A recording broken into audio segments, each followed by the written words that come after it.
సామర్లకోటలో ఒక దారుణమైనటువంటి ఘటన. సామర్లకోట శివారు సీతారామ కాలనీలో ఒక ట్రిపుల్ మర్డర్. ఒకేసారి ముగ్గురిని అత్యంత దారుణంగా హత్య చేసిన ఘటన వెలుగు చూసింది. తల్లి, ఇద్దరు పిల్లలు దారుణ హత్యకు గురయ్యారు. ఇంట్లో పడుకొని ఉండగా, నిద్రపోతుండగా బలమైన ఆయుధంతో తలలపై కొట్టి అత్యంత దారుణంగా హత్య గావించబడ్డారు. మృతులు ములపర్తి మాధురి, 26 ఏళ్ల మాధురి, తన ఇద్దరు కుమార్తెలు 8 ఏళ్ల నిస్సి, 6 ఏళ్ల ప్రైజీగా తెలుస్తోంది. హత్యకు గల కారణాలపై పోలీసులు దర్యాప్తు చేస్తున్నారు. డాగ్ స్క్వాడ్తో స్పాట్లో తనిఖీలు చేస్తున్నారు. ఈ అంశానికి సంబంధించి ఇంకా పూర్తిగా వివరాలు తెలియాల్సి ఉంది. అసలు ఏం జరిగింది, ఎందుకు జరిగింది ఈ మర్డర్స్, ఎవరు చేశారు, ఏ కారణంతో చేశారు అనే వివరాలు ఇంకా తెలియాల్సి ఉంది. మా ప్రతినిధి ప్రకాష్ ఉన్నారు, లైవ్లో సిద్ధంగా ఉన్నారు, ఘటనా స్థలం దగ్గర ఉన్నారు. అసలు స్థానికులు ఏమంటున్నారు, కుటుంబ సభ్యులు ఏమంటున్నారు, అక్కడ పరిస్థితి ఏంటి, డీటెయిల్స్ తెలుసుకుందాం. ప్రకాష్, ప్రస్తుతం ఏంటి అక్కడ పరిస్థితి, అసలు ఏం జరిగింది, డీటెయిల్స్ ఏమైనా తెలుస్తున్నాయా మనకు? నందు, ఏదైతే కాకినాడ జిల్లా సోమలకోటలో ఉన్నటువంటి ఈ యొక్క సీతారామ కాలనీలో అయితే దారుణ ఘటన అయితే చోటు చేసుకుందని చెప్పాలి. ఈ యొక్క త్రిబుల్ మర్డర్ అయితే ప్రస్తుతం సంచలనంగా మారింది.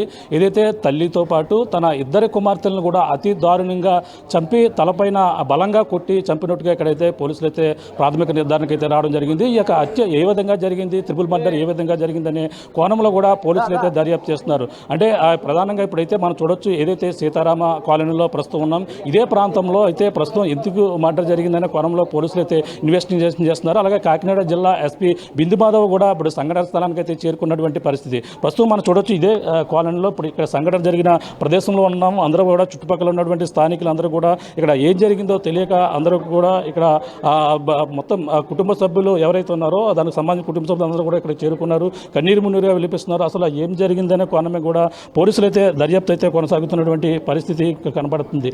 అసలు అలాగే ఉదయం అంటే తన భర్త ఎవరైతే ఉన్నాడో ప్రసాద్ అయితే ఉదయం వచ్చి చూసేసరికి ఇద్దరు కూడా మొత్తం ముగ్గురు రక్తపు మడుగులో పడి ఉన్నట్టుగా అతనైతే గుర్తించారు. పోలీసులు కూడా సమాచారం ఇచ్చారు. ఈ నేపథ్యంలో అక్కడ ఏం జరిగింది, ఇప్పుడు ఈ హత్యకి ఎవరు కారణం అనేది కూడా తెలియని పరిస్థితి ప్రధానంగా కనపడుతుంది. ఇక్కడ స్థానిక ఇక్కడ కుటుంబ సభ్యులు ఉన్నారు. అసలు ఏం జరిగిందో మాట్లాడే ప్రయత్నం చేద్దామా. చెప్పమ్మా, ఏం జరిగిందమ్మా? నాకైతే తెలియదు బాబు. మా అల్లుడు ఫోన్ చేసి ఏడ్చేస్తున్నాడు. నేను డ్యూటీకి వెళ్ళాను. వెళ్ళి వచ్చేటప్పటికి ముగ్గురు చనిపోయి ఉన్నారు బాబు అని ఫోన్ చేశాడు బాబు. ఆ అబ్బాయి ఫోన్ చేశాడు. మాకు తెలియదు ఏం జరిగింది అన్నది తెలదు బాబు. ఎవరు మీ అమ్మాయి మాధురి? మీ అమ్మాయి మాధురి అండి. పిల్లలు నా మనవలు, నిస్సి, ప్రైజీ మనవలండి. నాకు వాళ్ళు అడిగారు, ఏమి నాకు రాత్రే ఫోన్ చేయలేదండి, నేను రోజు ఫోన్ చేస్తాను. ఆ అబ్బాయి ఫోన్ చేసి ఏడ్చేస్తున్నాడు. అత్తయ్య మా అల్లుడండి, మా మామయ్యకి ఫోన్ చేసి మామయ్య అంటున్నాడు. ఏడుతుంటే యా బాబు అంటున్నాం మేమిద్దరం అంటుంటే ఈ ముగ్గురిని చంపేశారు అత్తయ్య అని అబ్బాయి ఏడుతున్నాడు. బయట వాళ్ళు కూడా ఏడుతూ పడ్డదండి. ఏం చేసావు బాబు అంటే నేను డ్యూటీకి వెళ్ళాను అన్నాడండి. మాకు ఇంకా అంతకన్నా ఏం తెలియదండి. డ్రైవర్ అండి, డ్రైవర్. ఎవరైతే మాధురి తల్లి ఎవరైతే ఉన్నారో అలాగే తల్లి అలాగే ఆ ఇద్దరు పిల్లలకు సంబంధించిన అమ్మమ్మ అయితే లోపలికి వెళ్తున్నారు. పోలీసులు అయితే వాళ్ళని కూడా ఇక్కడ ఇన్వెస్టిగేషన్ అయితే చేస్తున్నటువంటి పరిస్థితి కనపడుతుంది. ప్రస్తుతం వాళ్ళ ఇక్కడ కుటుంబ సభ్యులను కూడా తో జిల్లా ఎస్పీ బిందు మాధవ్ కూడా మాట్లాడుతున్నటువంటి పరిస్థితి కూడా చూడొచ్చు. ఇక్కడ ఏమవుతారమ్మా? మా మరదలండి, మా మరదలు. ఏం జరిగిందన్నారు? మాకు అసలు ఏమీ తెలియదండి. డ్యూటీకి వెళ్ళాడట. పొద్దుటేడున్నర ఫోన్ చేసి మరదల్ని ఇద్దరు పిల్లల్ని చంపేశాడని చెప్పాడు. అంతే పరిగెట్టుకొని వచ్చాం. వాళ్ళు రక్తం మడుగులో ఉన్నారు. అంతే అండి. డ్రైవర్ జేసీలో డ్రైవర్ అటు సామలకోట రోడ్లో వేసి దాంట్లో డ్రైవర్ ఆయన. రాత్రి నైట్ డ్యూటీకి వెళ్ళాడు. రోజు వెళ్తున్నాడు ఈ వారం అంతా. డ్యూటీకి వెళ్ళి వచ్చేటప్పుడు పొద్దుట డెడ్ బాడీలో ఉన్నాడు. తలుపులు తీయలేదట. గోడ దూకి లోపలికి వెళ్ళి తలుపు పడుతున్నాడు. తలుపు పడుతుంది తీయలేదని ఈ తాళం బదలగొట్టాడంటే ఫ్రంట్ ఎదుర్కొంటున్న తాళం బదలగొట్టి చూస్తే పిల్లలు భార్య చనిపోయింది. ఇంకెంటనే మాకు ఫోన్ చేశాడని మేము పరిగెట్టుకొని వచ్చాం. ఇదండి జరిగింది. నిస్సి ఏమో 4th క్లాస్ అండి, ప్రైజ్ ఏమో 1st క్లాస్కి వెళ్ళిందండి. అదే మాధురి ఇంటి దగ్గర ఉంటారా? ఏమైనా చేస్తారు? ఉంటుందండి. ఇంటి దగ్గర మాధురి ఇంటి దగ్గర.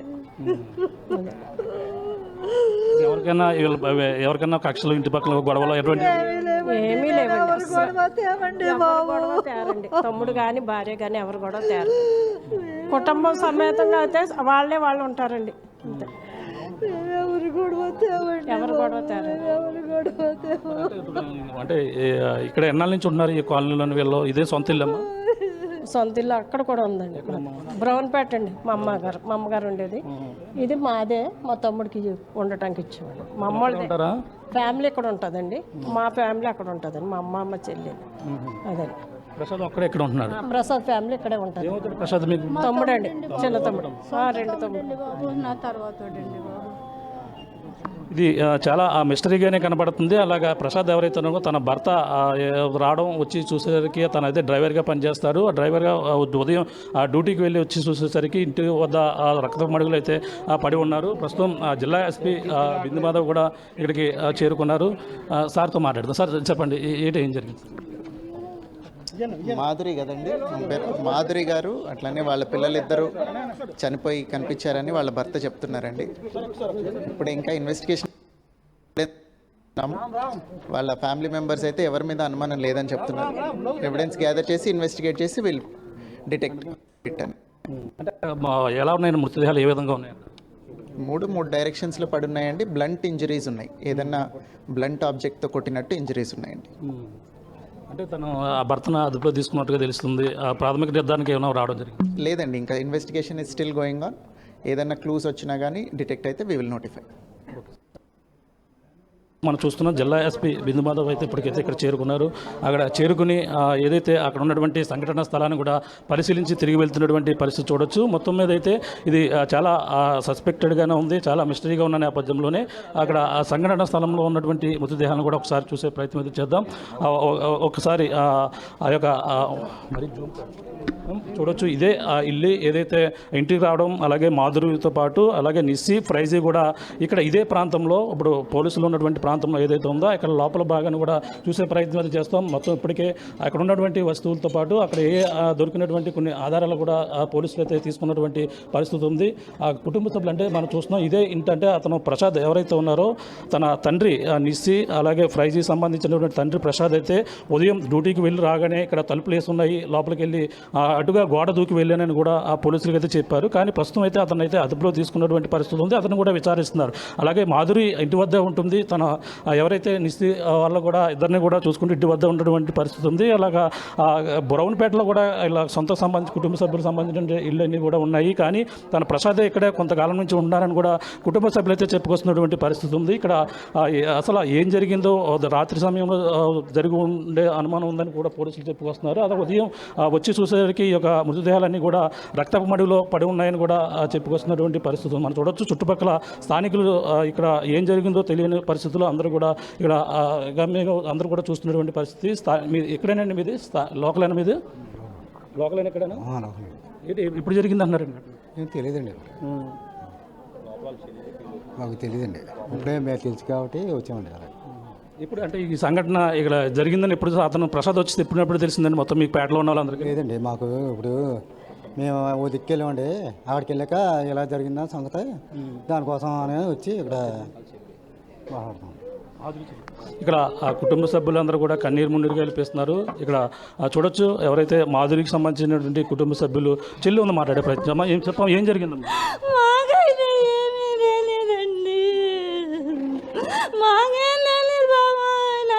ఏమవుతుందమ్మా మాధురి, ఏమవుతుంది మీకు? రాత్రి ఏమైనా మీతో ఫోన్లో మాట్లాడటం కానీ ఏమైనా జరిగింది? 3 రోజులు అయ్యిందండి నాతో మాట్లాడి. రాగి పండుగ కొత్తనన్న చెప్పిన మాట తప్పు నాకేమీ తెలియదండి. పొద్దున్న మట్టికి కూర వచ్చింది మాకు.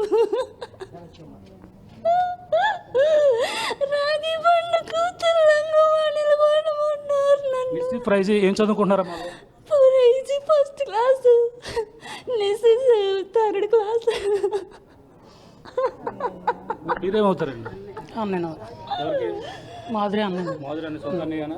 పెద్దనాన్నగారు. ఏంటి మరి తను ఎలా ఉంటుంది? తను అయితే ఎప్పుడు చివరిసారిగా ఇప్పుడు మీకు ఎప్పుడు ఫోన్ చేస్తుంది? మేము అప్పుడప్పుడు మాట్లాడుకుంటూ ఉండేవాళ్ళం అండి. మధ్యన అయితే ఫోన్ ఏం మాట్లాడుకోలేదండి. పొద్దున్న అలాగే విషయం తెలిసిన వెంటనే ఒకటి మా నాన్నగారు నేను బండి వచ్చాం సార్ విషయం తెలుసుకుని. అదే సార్. ఎవరండి అమ్మాయి మంది అడిగట్లేదు. ఎన్నాళ్ళు అవుతుంది పెళ్ళి అవి ఇద్దరికి కూడా? ఎన్నాళ్ళు అవుతుంది ప్రసాద్కి ఎవరికి? సరే నాకు సరిగ్గా అడిగాను. 9 సంవత్సరాలు. 9 సంవత్సరాలు అవుతుందా? ఇద్దరు ఎలా భార్య భర్తలు ఇద్దరు ఎలా ఉండేవారు? ఏమవలేదు, వాళ్ళిద్దరు ఏమనుకున్నా మళ్ళీ సాయంత్రానికి మాట్లాడుకుండేవారండి. సాయంత్రానికి కలిసి ఉండేవారు. వాళ్ళు ఏం కావాలంటే అయ్యే కొని పెట్టేవారు. ఆ పిల్లాడైతే చేసిన పని కాదండి అది, బయట వాళ్ళు పగెట్టుకుని చేసిన పని తప్ప.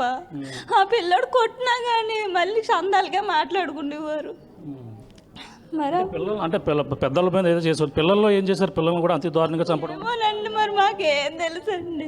పిల్లల్ని ఏం చేసుకున్నాడు, ఎంత గిలగిల కొట్లాడిచ్చాడు మాకేం తెలుసండి.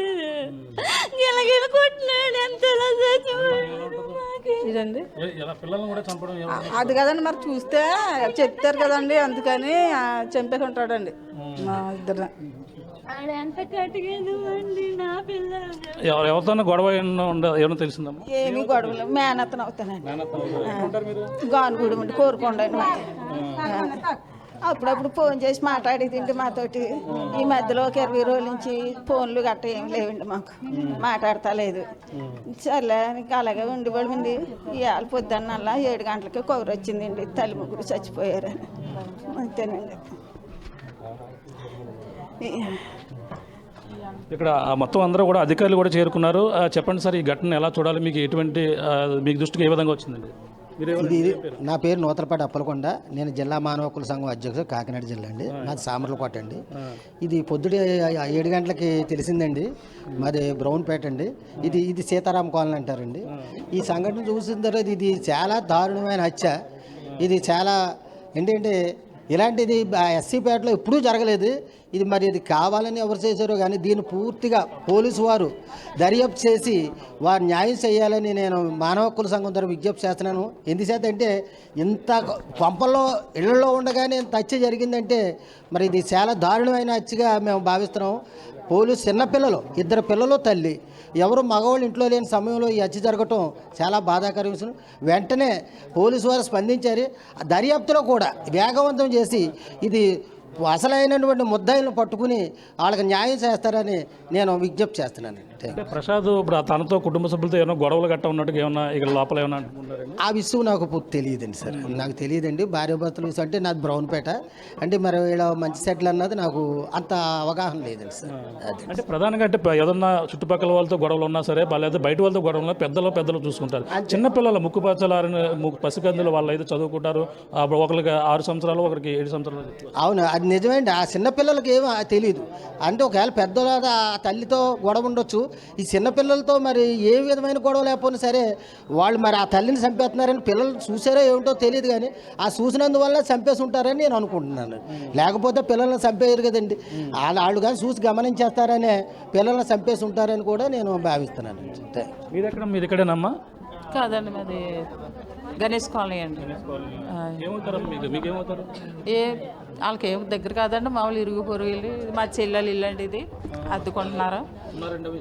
ఉన్నారండి. వాళ్ళు ఎప్పుడు కూడా మరి గొడవ ఆడుకున్నట్టు నేను ఎక్కువగా ఇక్కడ ఉంటుంటానండి. వస్తుంటాను చర్చి ఇక్కడే, మాకు పెద్దను కదా బేగా నడిచి వెళ్ళానని చాలాసేపు ఇక్కడే ఉంటుంటాను. ఇప్పుడు కూడా మరి వాళ్ళ భర్త బర్రెలు కొట్టుకున్నట్టు మామూలుగా భర్త బర్రెలు కసుకుంటాం అలాంటి సమాజంగా ఉండేదండి. మళ్ళీ కలిసిమెలిసి బాగా ఆనందంగా ఉండేవారండి. వాళ్ళు అంత కోపం మీద అంత కక్ష మీద భార్య భర్తలు ఉండేవారు కదండి. చిన్న చిన్న గొడవలు జరుగుతుంది ఉండి చక్కగా కలిసిమెలిసి బాగా ఉండేవారు. నవ్వుకుంటా ఎక్కడికైనా వెళ్ళాలన్నా రావాలన్నా బాగా ఉండేవారండి. మరి ఇది నిమిత్తం మీద జరిగిందో ఎవరికి తెలియదండి. కానీ ఇరుగు పొరుగు కూడా అంత కక్షమంతులు, కానీ అంత ఘోరం జరిగిందంటే ఎవరైనా నమ్మరండి. మరి అలా అయిందండి. పరిస్థితి చూడొచ్చు. ఇప్పుడైతే ఈ ఘటన అయితే చెప్పండి, అసలు ఇక్కడ మీరు ఎక్కడేనండి ప్లేస్? ఇక్కడ ధను మా ఫ్రెండ్, 10th క్లాస్ వరకు నేను చదువుకున్నాను. ఇలా భార్య పిల్లలు అందరూ నాకు తెలుసు. ఎవరు మీ ఫ్రెండ్? ప్రసాద్. ధను అంటే ఎవరు? ధను అంటే చనిపోయిన భర్త. ధను అంటారా? చాలా మంచి. పూర్తి పేరు ఏం పేరండి? అతను ధను ప్రసాద్. చాలా మంచి ఆయన, ఎవరితో గొడవ పెట్టుకోడు, చాలా మంచిగా ఉంటాడు, చక్కగా డ్యూటీకి వెళ్తాడు, అంత మంచి పని చేస్తాడు. కానీ ఇలాంటి దారుణం ఇప్పుడు వచ్చి మా పేటలో కాదండి, వేరే పేటలో కూడా ఎక్కడ చూడలేదు. ఎంత దారుణం చేశారంటే వాళ్ళని పట్టుకుని. ఎక్కడ ఉంటారండి? మాది వాళ్ళది ఒక పక్కన ఒక పక్కన దాని ఇల్లు మా ఇల్లు ఒక గతంలో ఏమైనా గొడవలు జరిగినట్టు కానీ వాళ్ళకి కానీ ఏమన్నా మరి అంటే పెద్దల వాళ్ళు గొడవ జరిగితే పెద్దలు చిన్నపిల్లలు ముక్కుపచ్చల పిల్లల్ని ఈ విధంగా చేయడం వచ్చింది. చిన్నపిల్లల్ని కూడా ఎందుకు చంపారన్నది. పెద్దోళ్ళని చంపితే ఏదో తప్పు చేస్తే చంపేయచ్చు అనుకోవచ్చు. చిన్నపిల్లల్ని కూడా చంపారంటే వీళ్ళని అసలు వదలడానికి వీలు లేదండి. ఆయన అంటే ఇది ఎప్పుడు తెలిసింది అందరికి కూడా, మీ అందరికి కూడా ఎప్పుడు తెలిసింది? మాకు నైటే తెలిసింది. నైట్ ఎన్ని గంటలకి? 9:30 ఆ టైం.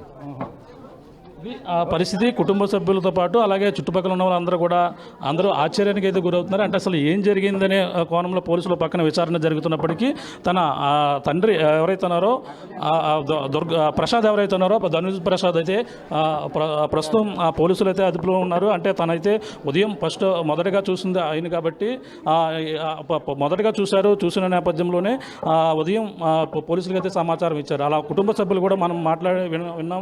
అందులో చూసుకుంటే కుటుంబ సభ్యులు ఎవరైతే ఉన్నారో తన అత్తగారికి ఎవరైతే ఉన్నారో అత్తగారు కూడా ఫోన్ చేసి మీ అమ్మాయిని అలాగే ఇద్దరు చిన్నారులను కూడా ఈ విధంగా అతి ఘోరంగా చంపారని కూడా ఏడుస్తూ తను కూడా ఫోన్ చేసినట్టుగా కూడా చెప్పుకొస్తున్నారు.